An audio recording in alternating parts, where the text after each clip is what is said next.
দেখি বাবা, এদিকে দেখো। আচ্ছা আমরা নামবো, এখনই নামবো, আমরা এখন নামবো। কোথায় উঠছি বলো? হ্যাঁ, ট্রেনে। মানুষ উঠবে তো। কি আছে এগুলা? বাদাম। কত করে এগুলো প্যাকেট? 10 টাকা। খাবা আম্মু? বাদাম খাবা না বুট খাবা? বুট খাবা? বাদাম দেন তো একটা।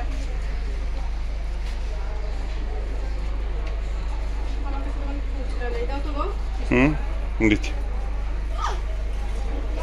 কয় টাকা? বুট কি দেন? না, 20 টাকা দাও। বুট একটা দিয়ে দাও। বুটে ঝাল নাই? লবণ সহকারে ভাজছি তো, লবণ হলুদ পানি, নাইলে তো ফুটবেন না। আর শুকানো তো লবণ ধরে না। বাবা আসো, হাঁটি টেনে আসো। কতক্ষণ দাঁড়াবে? এটা